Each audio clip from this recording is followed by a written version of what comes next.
that means since that now that we're doing compressible flow, the assumption that we've been touting all semester about incompressibility no longer applies. So, game on. So to kind of start this out, I wanted to look at something called Schlieren imaging. You ever heard of that? No. Okay. Shadowgraph? Vaguely familiar. All right. Well, let's have a go with this.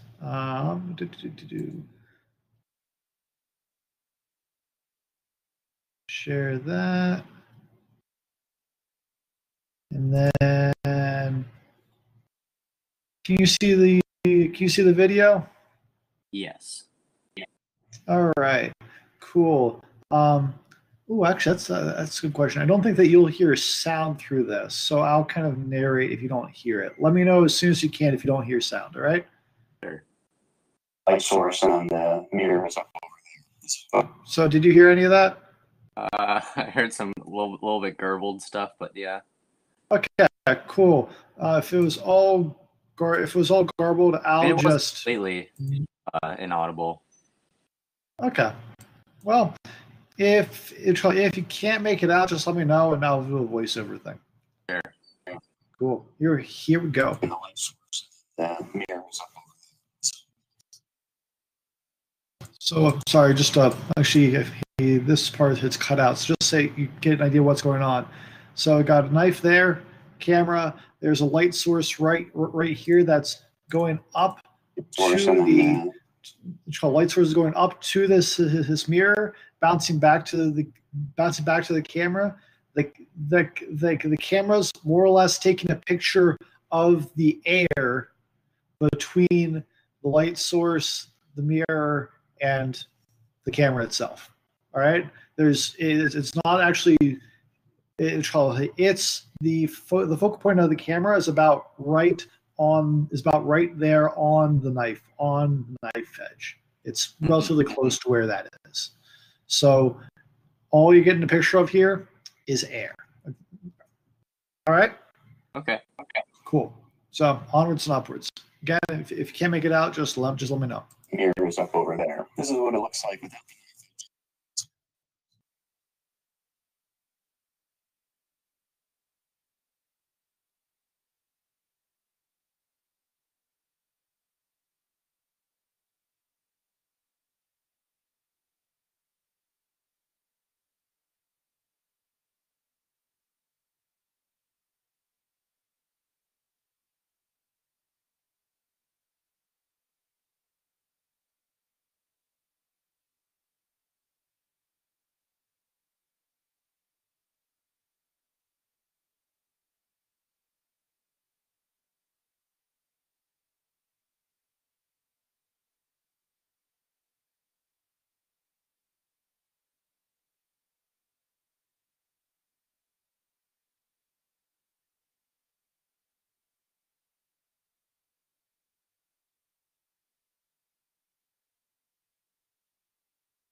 Hmm.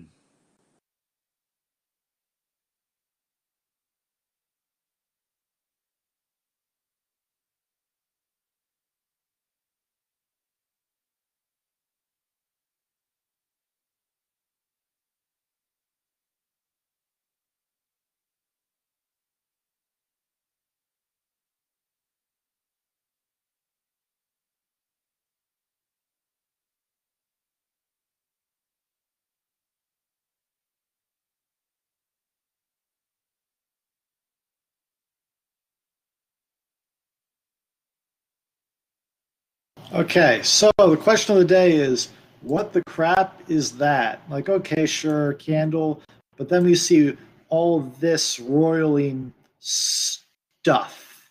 What's that? Because that's weird. Um, so, I mean, if you look at your average candle, like it's not making smoke, right? It's not making that much smoke. Mm-hmm.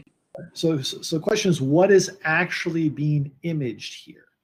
What does the camera actually see? Because Like okay, sure, that white line's um, uh, it might be a candle flame, but all the stuff after it definitely is not candle flame, and it's not smoke. Um, so what is it? And why the crap is there a knife edge here?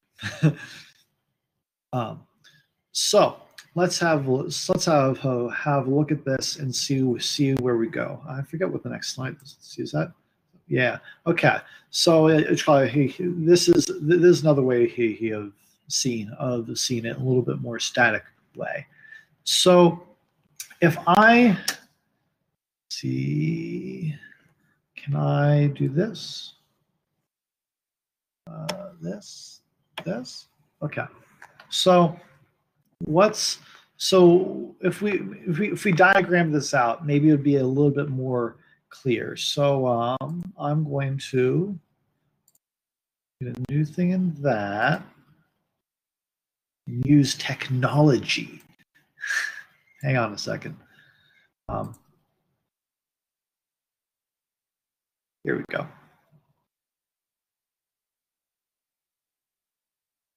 Okay, so say that we look at that setup again. So I'm just going to draw it as a linear thing instead of with the mirror because I think it makes it a little bit more clear.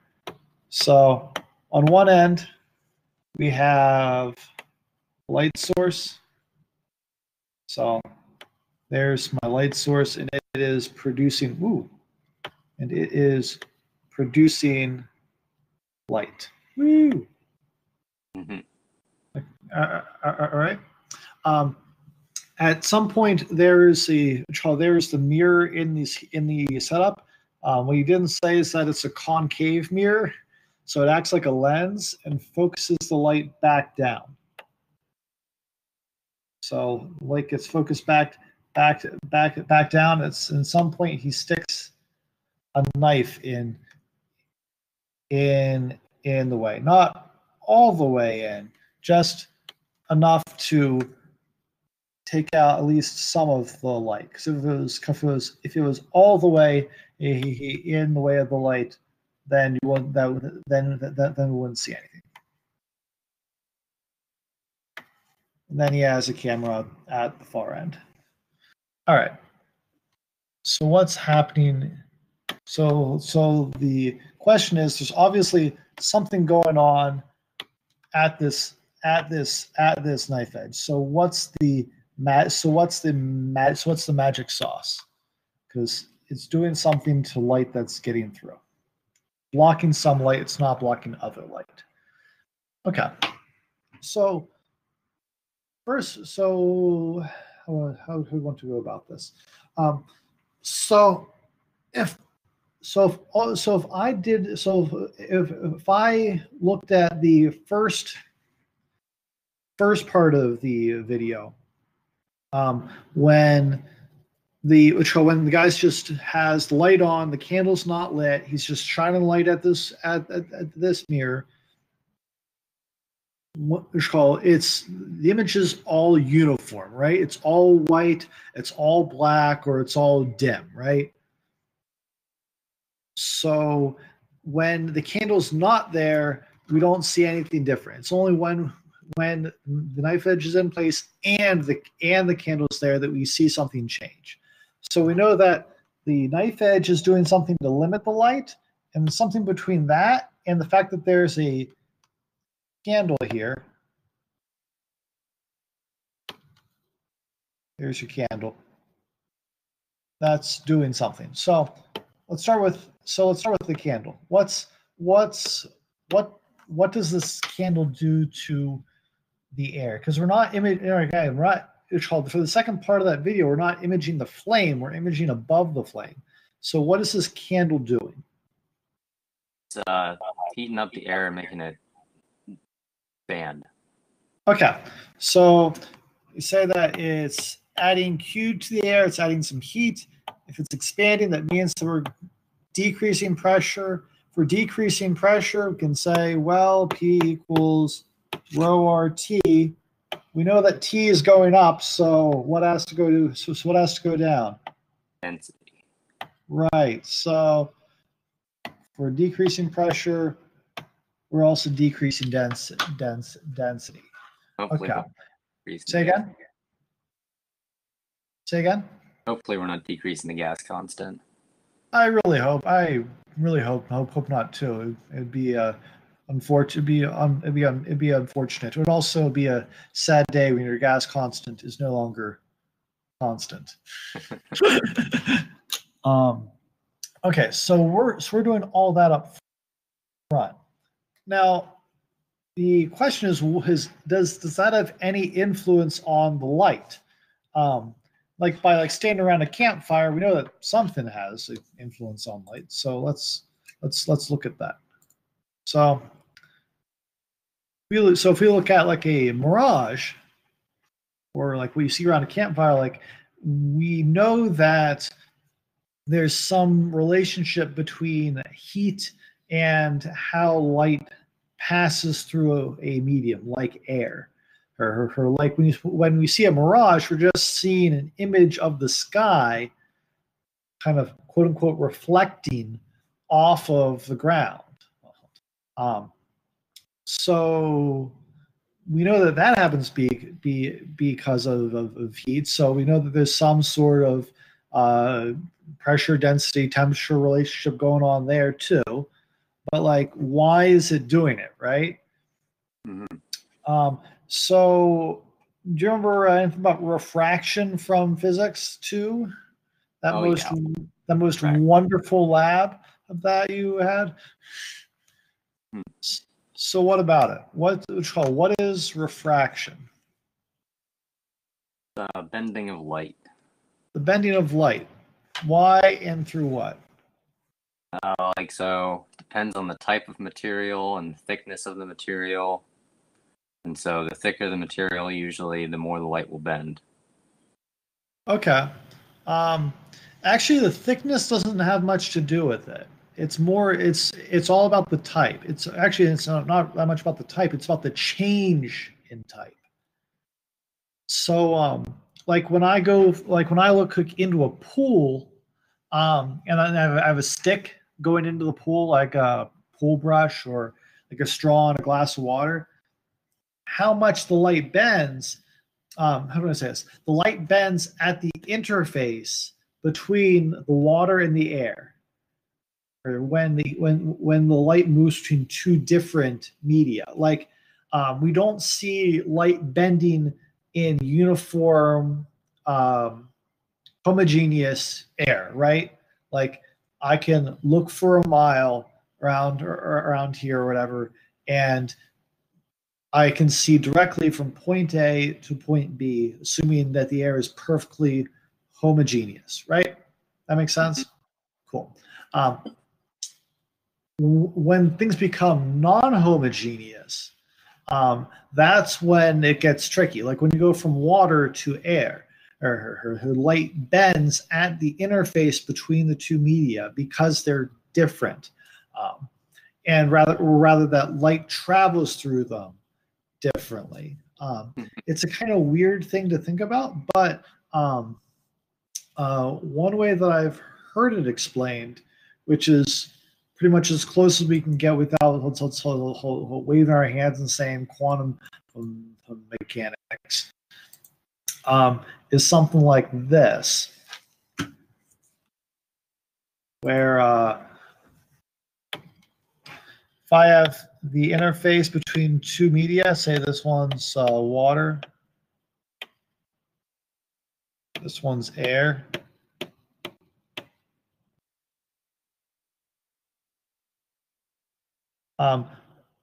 Light will bend at the interface based on how it travels through the two media. And one difference that we know about how light travels through the two media is that light is going to interact with the molecules in each one, right?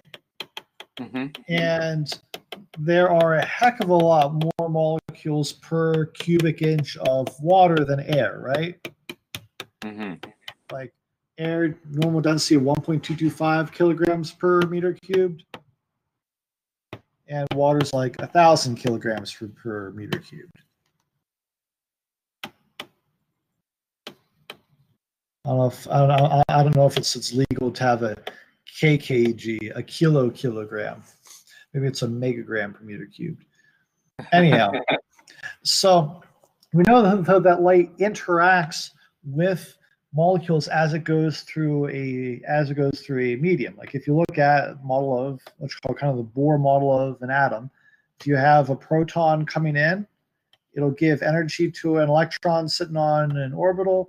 That electron will increase its orbital distance from the nucleus for a short time before it drops down and releases that energy again as light. And light does this constantly. It goes from atom to atom to atom. It hits it. It does something. Moves on with life. So if this is true, then you'd think like for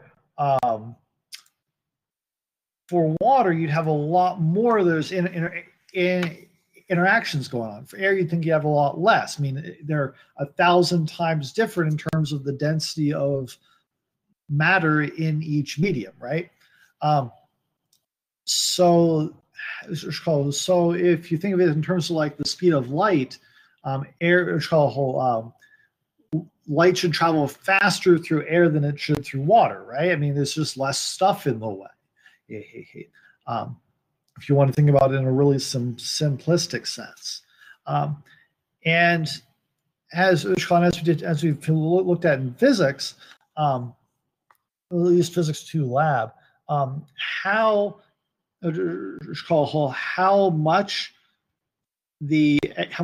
light bends as it transitions from one medium to another is directly related to the speed of light in each medium. It actually bends based on the ratio of the speed of lights in the two different media, which is kind of a proxy for how it travels through each media. So we know this. So we know that this phenomena of refraction is directly related to speed of light in the media. We know that that's directly related to intermolecular interactions in each media, which are lessened if you have lower density, increased if you have higher density. Well, what are we doing with this candle but changing the density of air? So in effect, we're changing locally how light will interact with the air, and we're doing it in a really messy kind of way. Like if we go back and we look at where's my mouse, and look at make sure that okay, cool, and look at this video again. We're not exactly changing the density homogeneously in this entire frame. We're doing it in a very non-homogeneous, asymmetric manner. It's just kind of like throwing heat up in some places. It's cooling in different places. The density changes are all over the place because of the fact that we have just a candle flame in here. But at the same time, we can kind of imagine, okay, if the flame is right in the middle of this frame, then it makes sense that where all this roiling smoke-like stuff is, that's where the heat should be. So what we're seeing is actually density variations because it's changing where the light shows because this light and dark mean that there's less light or more light, right? And if the density variations are bending light away from its usual path, the path that would otherwise take it directly into the camera, then we're actually visualizing density variations that are due to this heat source. What the knife edge is doing is removing some light so that those density variations are even more significant. If, say, the light goes through this candle flame and bends down more, it now hits the knife edge and is stopped. If it's bent less, it keeps on going through and gets to the camera. So where the greatest heat is, or the greatest density variations, we see the darkest areas in the image. Where the least amount of where there is the least amount of density variation, that's where we see the lighter areas. So we are imaging density variations directly, which is super cool, right? But maybe I'm weird. Anyhow, so that's called kind of think of that being how mirages work. That's how this is density variation thing work. But what it's kind of pointing to as well is that these density variations are significant. They're really significant. Like you can see them significant. And this is in slow flow. Like Mach number is definitely less than 0.3 here, right? So this would traditionally be what you call incompressible flow. But by looking at it, it's not incompressible anymore. It's definitely compressible. We can see density variations. And so let's try to scale this up a little bit. Let's do this for a bullet. So this is a bullet moving at various Mach numbers. Remember that Mach 1 is the speed of, it means it's moving at the speed of sound. Above Mach 1 is supersonic. Less than Mach 1, it's moving at subsonic speeds. But because flow is speeding up on it, you might see some locally sonic flow. So we call it transonic. You on board with me so far, Ian? Oh yeah. Cool. All right. So we have four pictures here. These are all Schlieren images. They call them spark photographs because that's what they're using to provide the light source. Schlieren photography requires a collimated or it's called a collimated light source or a point light source. So a spark is a convenient way to do that. So there's spark photographs, but this uses the same method as before. So wherever there's a dark line or there's a ripple, we can expect a density variation. The darker the line, the more intense, or the darker the area, the more intense the density variation. So that's not what I was looking for. So if I start on the left-hand side, or sorry, the right-hand side here, this is at subsonic speeds. At least the bullet is seeing a free stream that is subsonic. We're still seeing some density variations here. You can see a little bit of a black line at the back end here. Now in this class, we look over to the left, like all these density variations appear to be associated with sonic speeds. Sorry, with sonic and supersonic speeds. So why the crap are we seeing them on something that's subsonic? Why would that be the case?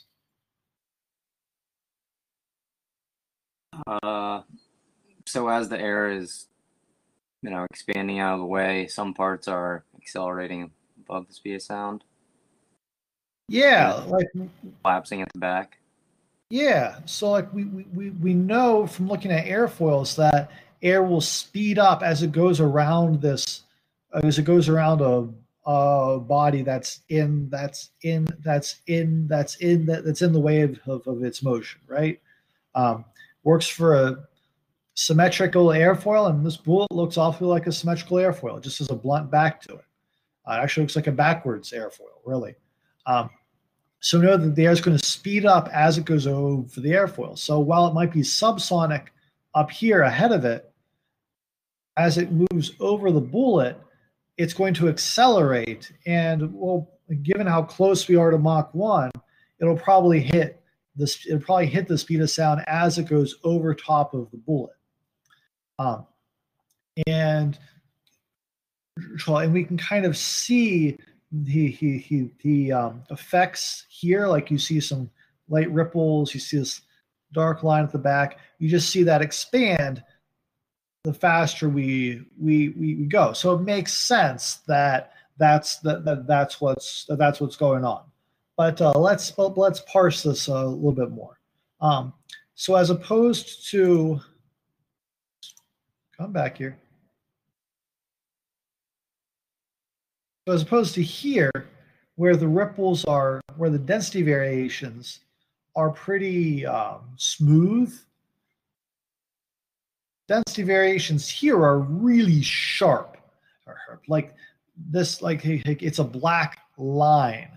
All the density variations occur very, very quickly. On both sides of that line, the lighting is relatively uniform. So if it's a uniform light, it means that density variations are also very, very small. The air density in this region we would expect to be relatively uniform. It would then change really quickly across this line, and then it'd be uniform again.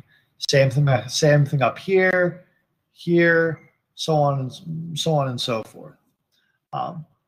So all these dark lines are examples, if I can, here it is, of what are called shock waves. So a shock wave is defined as a thin space where you see very rapid jumps in aerodynamic properties. We're talking speed, pressure, temperature, density, pressure, temperature, density, enthalpy, all that kind of stuff. And all occurs across a very, very thin interface, almost like a film. Now we also see something else going on here, like in the back of this airfoil. It's definitely not a shock wave. See if you can zoom in on it a little bit. Don't do that. It's definitely not a shock wave, but there's definitely some density variations going on. We know it's not just a image artifact because we see it mirrored on both sides of the bullet. We see it in more than one bullet. See the same sort of phenomena. It's more like folds almost than a stark line. But there must be some density variation going on here too, else we wouldn't see it in a Schlieren image. But it has to be more gradual than a shockwave because it's not as dark. If it was dark, the darker the line is, the sharper the variations in density are. Here, it's not nearly as dark, so the density variations must be much less. And these are what are called expansion waves. If you look at the shock waves, they usually occur when the flow's turning very sharply. So like up here, it's going straight and then goes, crap, I have to turn around the bullet.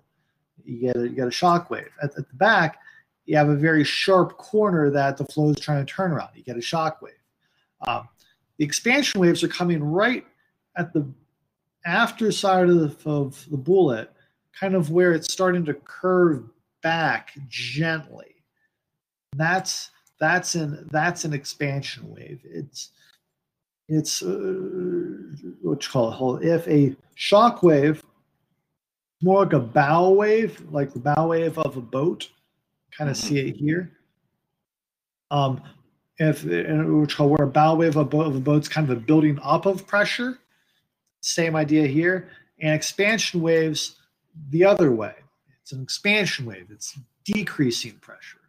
So we got a couple of things going on here, and it's kind of these two phenomena that we're going to be playing around with.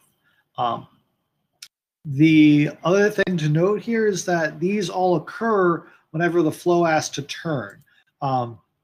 This is kind of the fundamental difference between sub and supersonic flow, or incompressible and compressible flow. Incompressible flow, we notice smooth variations in properties whenever the flow turns around something. Supersonic or compressible flow, we see sharp variations in properties as we move around bodies. So we need to find a way to analyze it. Trick is, though, our good old friend Bernoulli, right? So that was kind of our first stop in incompressible flow. Does this still work for compressible flow? Can I just take Bernoulli and start plugging pressures and velocities into it, kind of like we have been doing for problems like this? Probably not. Why? Well, if our density is changing by a large amount, then I don't think that it would work too well. Right. It actually doesn't work at all, because our assumption that rho is constant isn't. So this guy, this is not a constant anymore.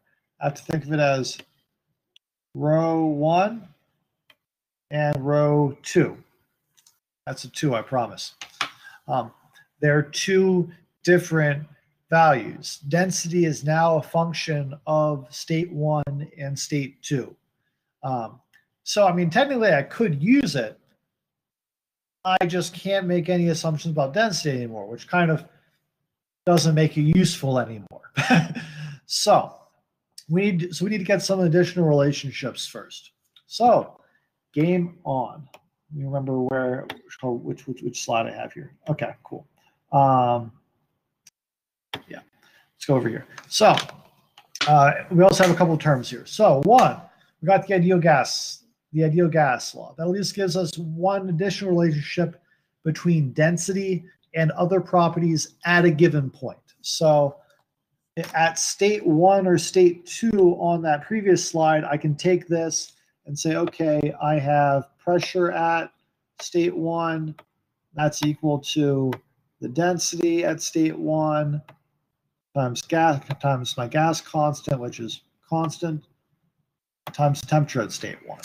And I can solve that all day long. And as said, this holds for ideal gases or perfect gases. And one of the assumptions that we're going to make about air is that it's a perfect gas, perfect in every way. Now, if you were a chemist or a purist, you'd say, "What the crap? Air is not an ideal gas. You're silly." But it's close enough for us. So if we define a perfect gas as one where molecular interactions are small, so we don't have to care about like in a petroleum gas, a hydrocarbon, especially a higher order hydrocarbon like octane or something like that. If you vaporize that, or pentane or whatever, Intermolecular interactions are relatively high, right? So that's why we have that like compressibility factor. We have a billion equations of state, all that jazz, because people are trying to account for intermolecular interactions, let alone what happens when you get like a liquid vapor mixture, right? But part of the gig there is they act in a non-ideal. Those gases act in a non-ideal way because the molecules are so large and so close together. So we can kind of couch our assumption in terms of intermolecular interactions. If they're small or the molecules are far apart, then we can say that intermolecular interactions are relatively small. They're not going to have as much of an impact on our computations. So in air, most times, what you call, or rather, on average, for typical compressible flows, molecules are usually far apart, typically at least 10 molecular diameters, which is relatively far, given given the magnitude of intermolecular interactions and how they vary with distance. And you can see that if you look up the, which I can see it in a kind of by proxy. If you look up the compressibility factor for air, it's pretty freaking close to 1 for most for kind of the temperature range that we are interested in. Like the variations are less than a percent at 300 Kelvin and up to 60 times atmospheric 60 times atmospheric pressure, standard atmospheric pressure. So this would seem to validate our assumption. We should be able to get away with saying that air is a perfect gas, at least in a compressible flow, because the variations are really, really small from ideal gas behavior. Okay, so that's part one. So we got an equation, seems to hold decently well. Awesome. That's the perfect gas. Nice if we had a few more relationships going on here. So something else that we're going to leverage is energy. For leveraging energy, though, we need to know something about specific heats. So if you remember CP and CV. Oh yeah. What are they again? CP is the heat capacity with constant pressure, and CV is the heat capacity with constant volume. Cool. And what does the heat capacity mean? How much heat it will absorb to change the degree of Kelvin per kilogram.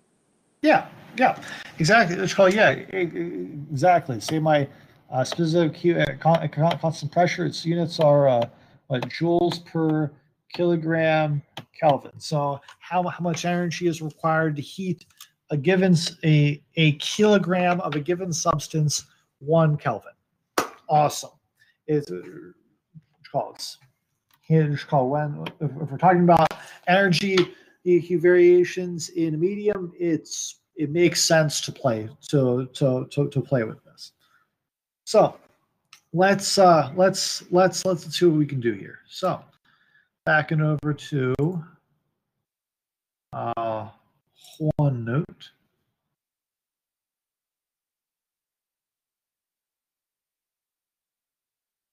Okay. All right. So by this, so by that kind of concept, we know that both that temperature and energy are related. Because we just said that a specific heat is how much energy it takes to heat up a kilogram of a substance 1 Kelvin, right? So let's define that a little bit more. Remember from thermo, we got this thing called internal energy, right? Oh yeah. So internal energy, that's that E thing, and our lowercase letters are going to be kind of per unit mass. So this is like joules per kilogram. And here, if I used a capital E, it would just be joules. So, all right. So we can define a couple of things.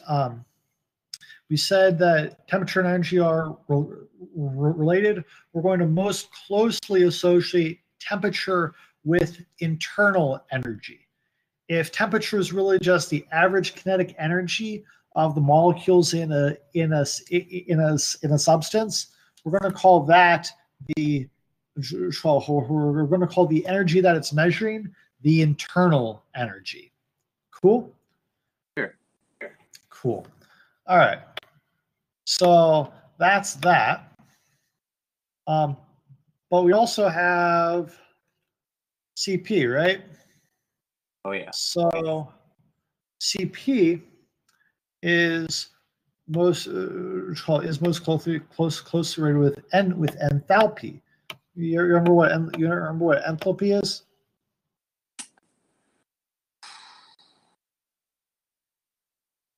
Related to heat, isn't it? It's related to heat, but there's an extra bit to it. So it's a more it's a more complete statement of energy in a system. If internal energy is internal energy, it's just the energy of the molecules in the system. You can think of enthalpy as being a little bit broader. It's the total work that can be done by the system.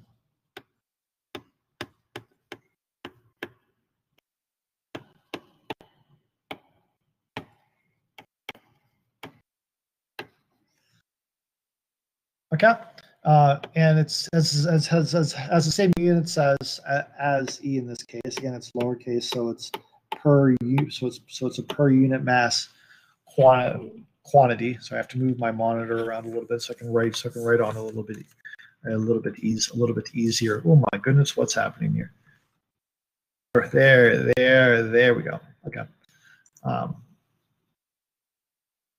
So another way of stating this would be, oh my goodness, come back here. Would be that enthalpy is really the summation of both your internal energy and any potential for work. So we usually express work as a pressure and volume thing. One thing to note here, though, so this is pressure. Woo. So this is like, so if I had a box of air and I pressurized the thing would want to explode, right? So that's the kind of work we're talking about: expansion and compression, volume changes and pressure changes. It's the ability of the fluid to move. Does that make sense? Yeah. Okay. The trick is this V isn't just volume. This is kind of where you have to be careful. This is what's called specific volume. So what do I mean by that? So specific. So if I look at my ideal gas law, right, P equals rho RT. Mm-hmm. If I divide by rho,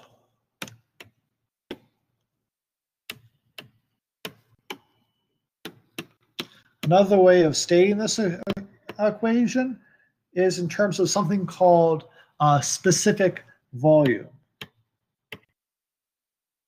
Like volume per moles or something? Volume per kilogram. Okay. It equals 1 over density, or meters cubed per kilogram.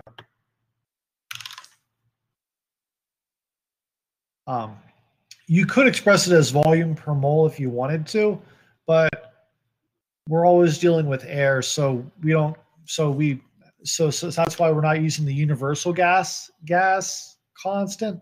We essentially multiplied through by the molar mass of air of air. So it's everything's just in terms of density now, density or specific volume, depending on how you want to cut the cake. Does that make sense? Oh yeah. Okay, cool. So it's the specific volume term that we see here. And again, it's a lowercase v because it's per unit mass. All right. The pressure's not per unit mass, so I guess I technically should write that in uppercase. There you go. And that gives us our expression for enthalpy. So it's not just the internal energy of the fluid, it's the total work that the system can do, which includes any like pressure work that it can do, any of its potential to move. Cool. And we can express that in terms of specific heat. As for internal energy, we can express that in terms of a specific heat at constant volume. And those specific heats, I mean, technically, yes, they do change. They do vary depending on the fluid's temperature. But as with as we're just talking for like the compressibility factor of air, or how much it deviates from ideal gas behavior, those variations are relatively small at moderate temperatures and pressures. So it's kind of the things that we're going to be worried about. So for temperatures below 1,000 Kelvin, CV and CP are relatively constant. And when your specific heats are relatively constant, or you treat them as constants, that is a mark of what's called a calorically perfect gas.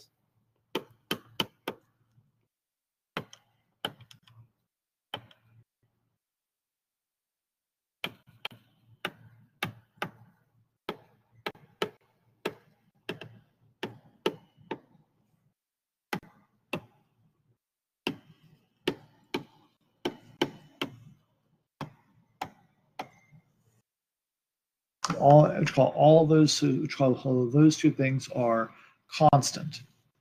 Now, jump back over to here. Now, CP and CV are constant. It also means that the ratio of those two is a constant as well. We call the ratio of specific heats, or CP over, wow, this is not right in there. Very word there. CP over CV.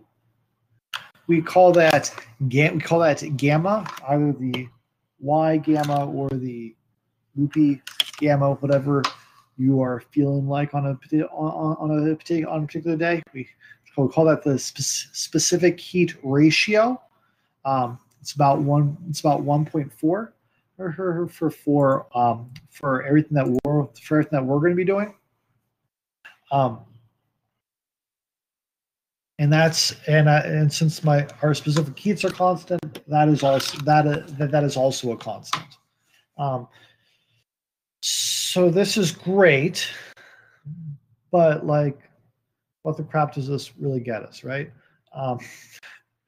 So a couple of things in a sense. it gets us into a place where we can start working with the first and second law of thermodynamics and try to come up with some relationships between states. So if we pop back to here, we got state 1 and state 2. If we think of those states being on a shockwave now, so we have state 1 on this side, state 2 on this side, we can't apply Bernoulli's across that anymore. We have to come up with some other relationship.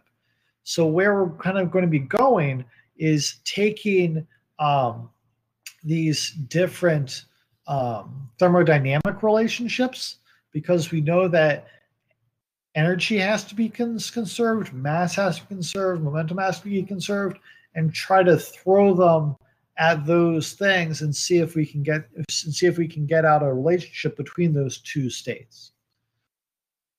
But one thing at a time. Okay. A couple other things that are going to be at least useful for us. There we go. All right. So I've done all this jazz. Let's add some more space here. Ooh. There we go. Okay. So other relationships that are going to come in handy. Oh my goodness. Move over there. So besides having expressions for CP and CV in terms of temperature, we can also we can also relate them to each other. So you know that CP and CV are related to the gas constant for a particular fluid. If I divide through by CP, gets me something like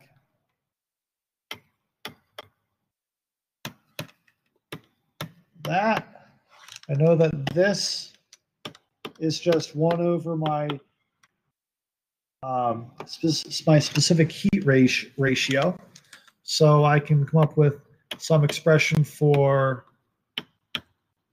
CP in terms of just gamma and R. Again, unitless things are awesome, and the more I can put in terms of stuff that's actually constant, the better. You can do the same thing with CV.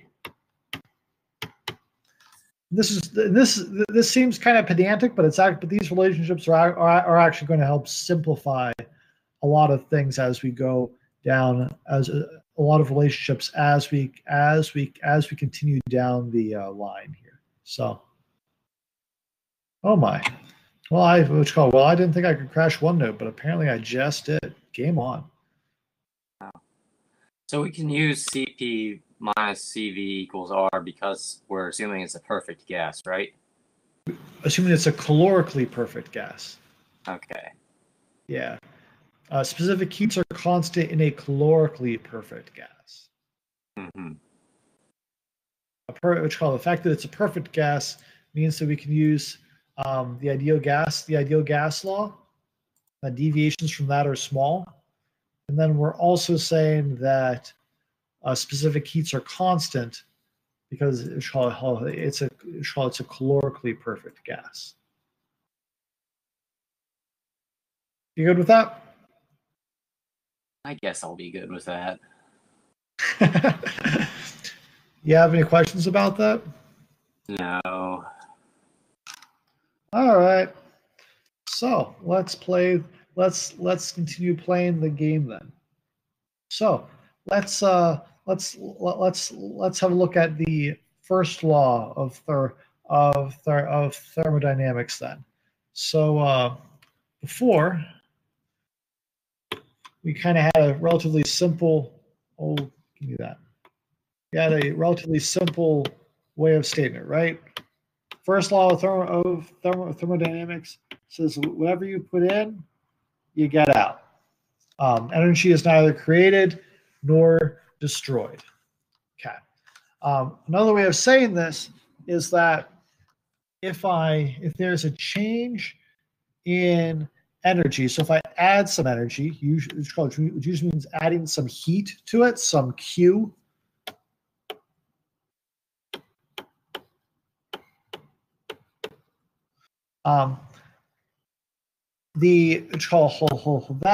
That energy addition is going to have to be equivalent to some change in the system, right? If I put energy in, I have to account for it somewhere. Or the energy is not neither created nor destroyed. So some change in energy being added to the system has to affect some change in the system, be it to change in internal energy. So if the system just increases in temperature, or if the system does work, some like pressure volume work. If I wanted to, I could expand this statement of the first law to just include work directly. E in equals E out plus whatever work the system's doing. Now, that's great, but it's in terms of heat. It'd be awfully nice if this is in terms of enthalpy. So let's go back to the expression that we had for enthalpy before. We had what? Make some space here.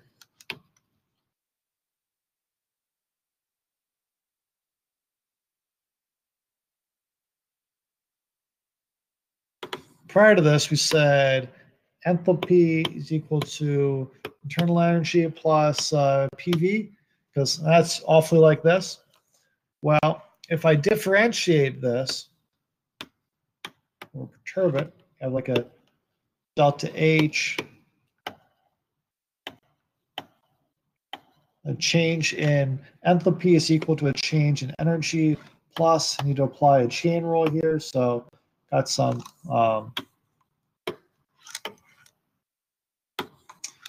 blah, blah, blah, blah. PV and VDP.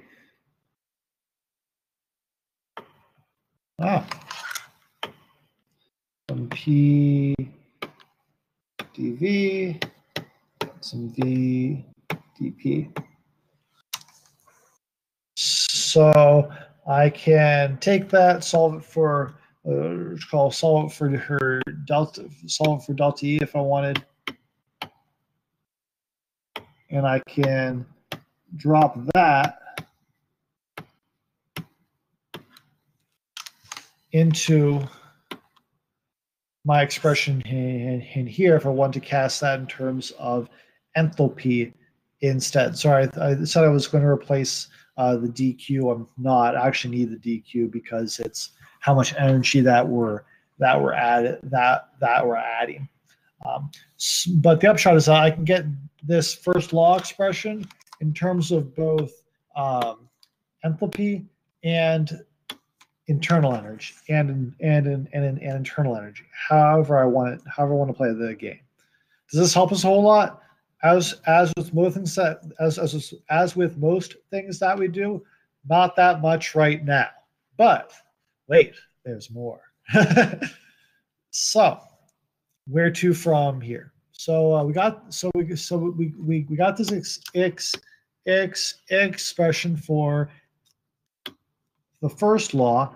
What if we can combine it with the second law and kind of come up with something that's actually useful in all this?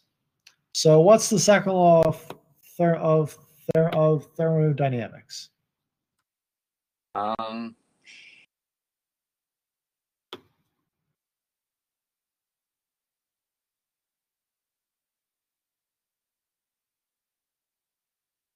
I don't know. Okay. Second law of thermodynamics is about entropy. The thing that's going to destroy the whole universe. What? Entropy is always increasing. Entropy is always increasing, right? So delta S is always greater than or equal to 0. It can never be negative. It can never be negative. Well, on the whole. Say again? in a small system relative to places outside the system, it could be negative. Correct. It's called, but ultimately, entropy is always increasing. Entropy will only decrease in order to facilitate a larger entropic increase. Mm-hmm. So it's a kind of convenient way in terms of predicting things, because you know that entropy will always increase in the fastest way possible. So we can use it to look at things and say what's going to happen, what's not going to happen. And we know that it's related to temperature. So like if I look at a reversible heat addition in a system, the change in enthalpy due to that change in energy is proportional to the temperature of the system. What do I mean by a reversible heat addition? Reversible is it when it's like at equilibrium and you add something to one side and then it'll go the opposite direction? Not necessarily. I mean, what you say is true, like that effect occurs, but that's not necessarily a reversible process. If I have a reversible process, say that I have some state over here, has some pressure, some temperature, whatever, I can do some work on it, get it to a second state.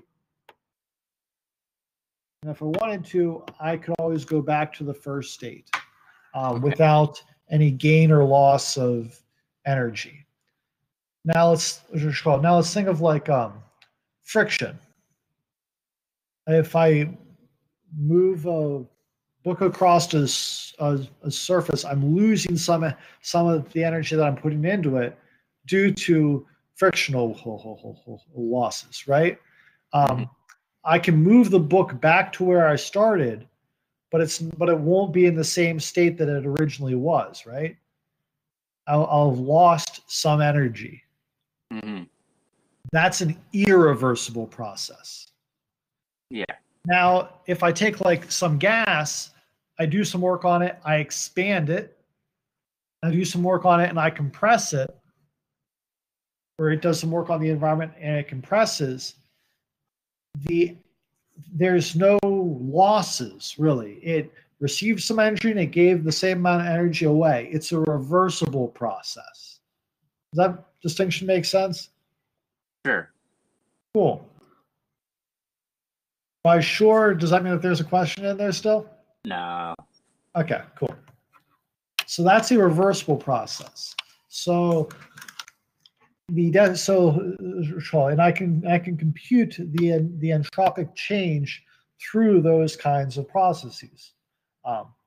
So if I have an expression for Q here, and it's related to entropy, and I have this Q thing up here, I can substitute around and say, well, TDS, kind of like all this math, it's kind of tedious. It's called do some substitutions.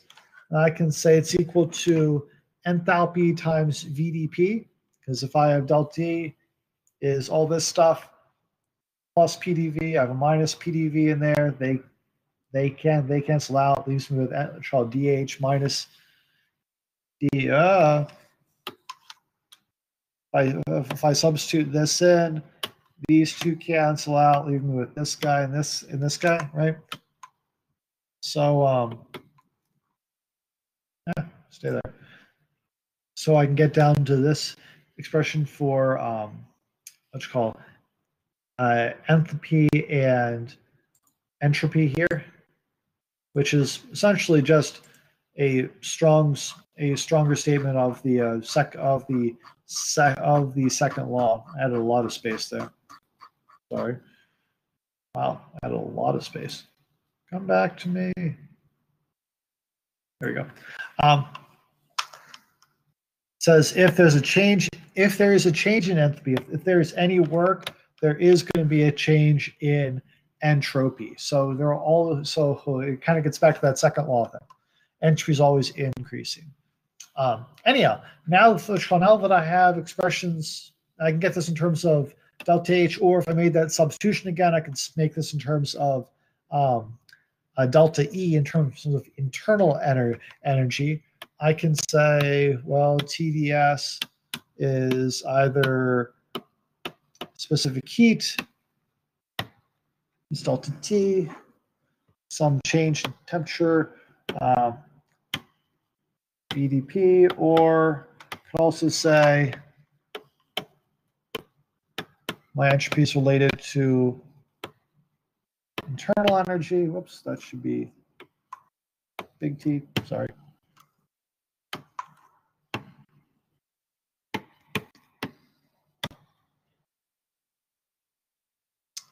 And if I want to be a little bit more useful about this, well, if I'm looking at two different states, there's state 1 and state 2. Say I have amount of entropy in state 1, I have an amount of entropy in state 2, blah blah blah. Which all of these DS's are is a difference from state 1 to state 2.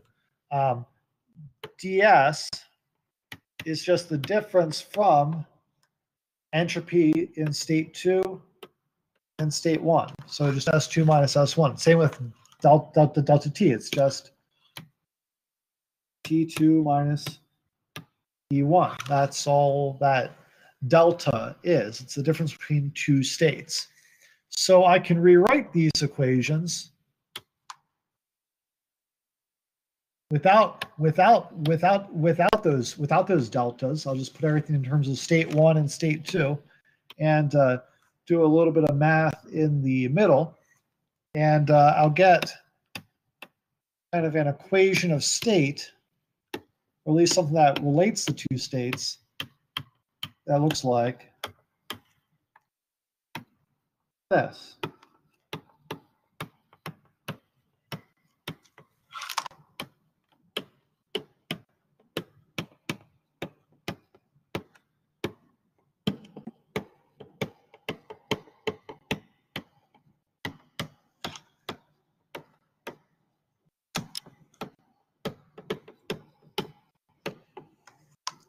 Cool. Now, hang on a second. Sorry.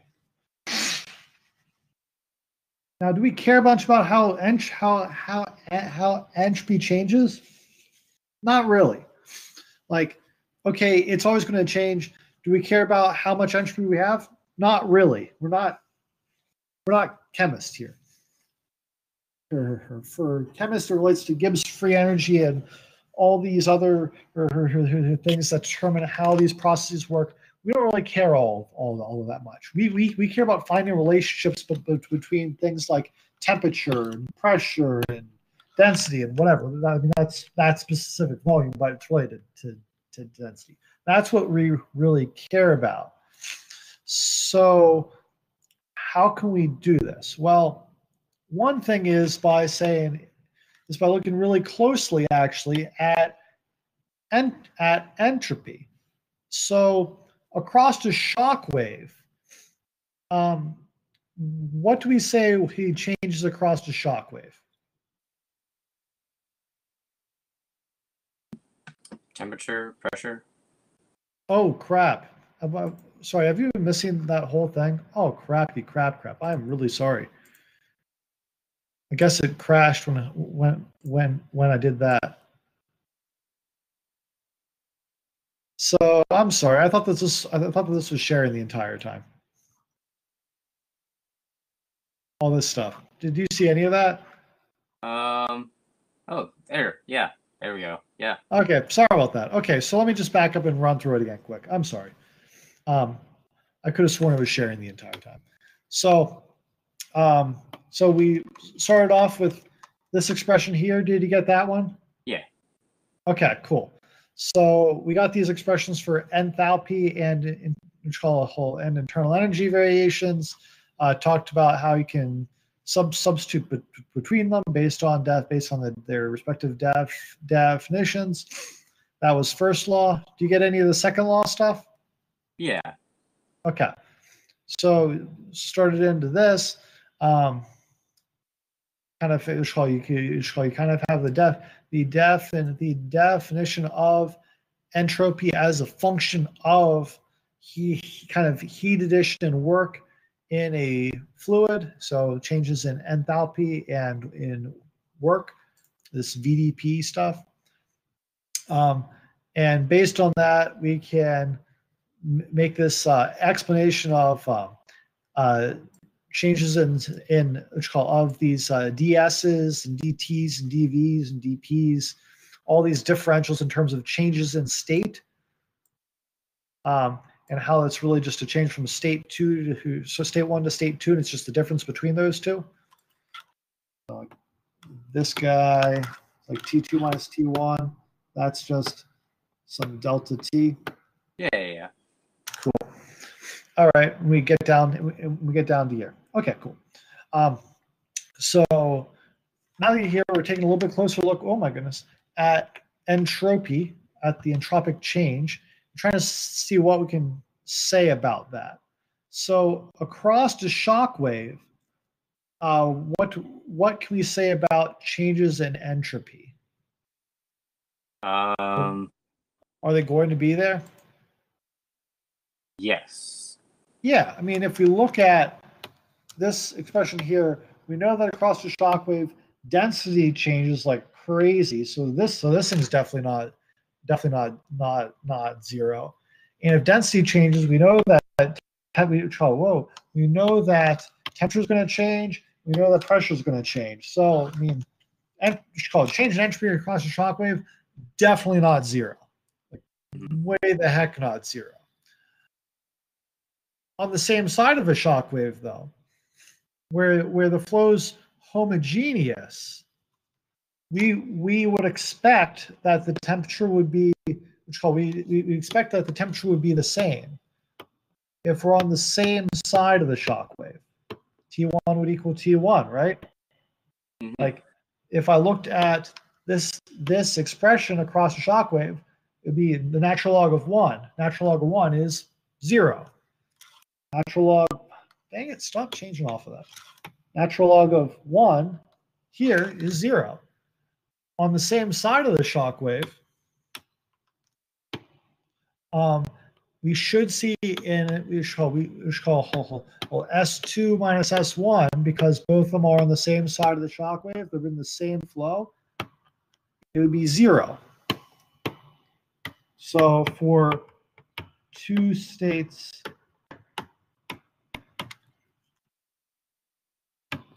in a homogeneous fluid,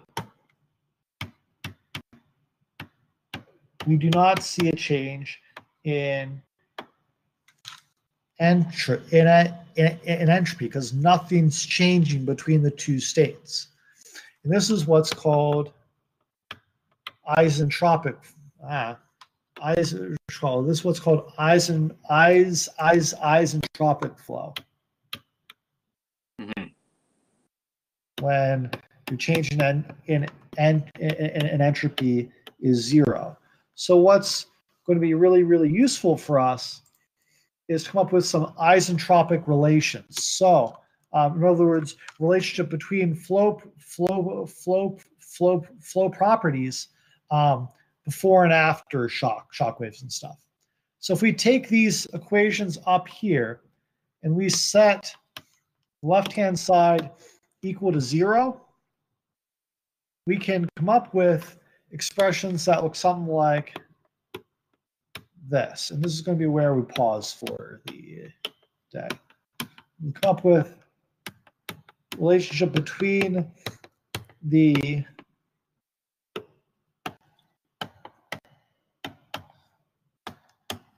kind of state variables, so density, temperature, pressure, at two different points in an otherwise homogeneous flow, meaning there's no shock wave, it's continuous, we can come up with these relationships. And these relationships are going to be the building blocks for a lot of what we do in compressible flow, because now we can look at our flow and relate different properties to one another. Kind of the same way that we did with Bernoulli's equation back when we were talking about incompressible flow. Now we have actually three relationships. P over, which called P2 over P1 equals T2 over T1 to the negative 1 over gamma minus 1. P2 over P1 equals rho 2 over rho 1 to the gamma. Then which called temperature and density are related.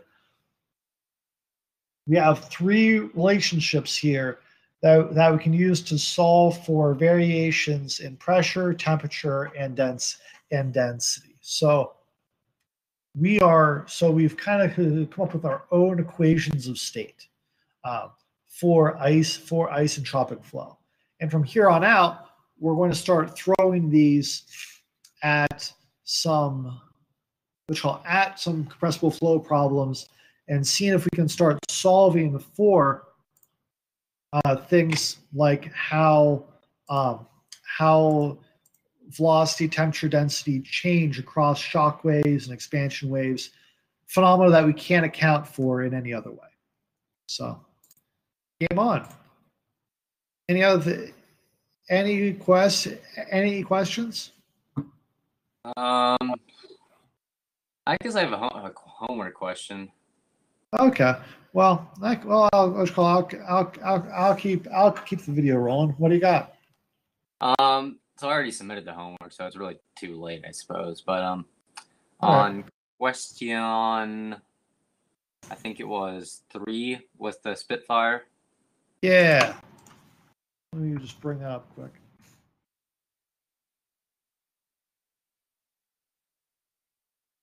Question 3. Yep, got it. What about it? So I guess we were supposed to assume that the Spitfire has elliptical wings. It does have it. Yep, it does. It does have an elliptical wing. And that its delta value is 0. Yep, because it's an elliptical wing. Okie dokie.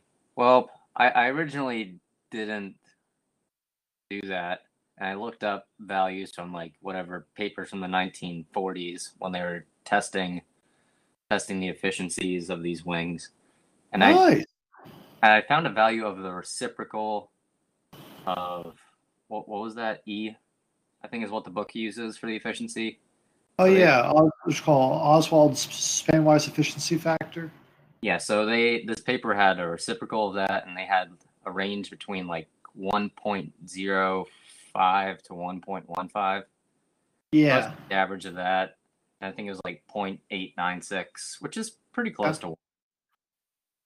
And I used that to figure out, but it was actually a good bit less than what the tapered wing produced with the induced drag. So I ended up doing 2 calculations there. So I did a calculation for this efficiency factor from this old 1940s paper, and then I did delta equals 0 for the elliptical wing, and then I did the tapered wing calculation. Okay. Cool. Well done. It's called whole how you pursued that was logical to me, and it's cool that you looked up the flight test data.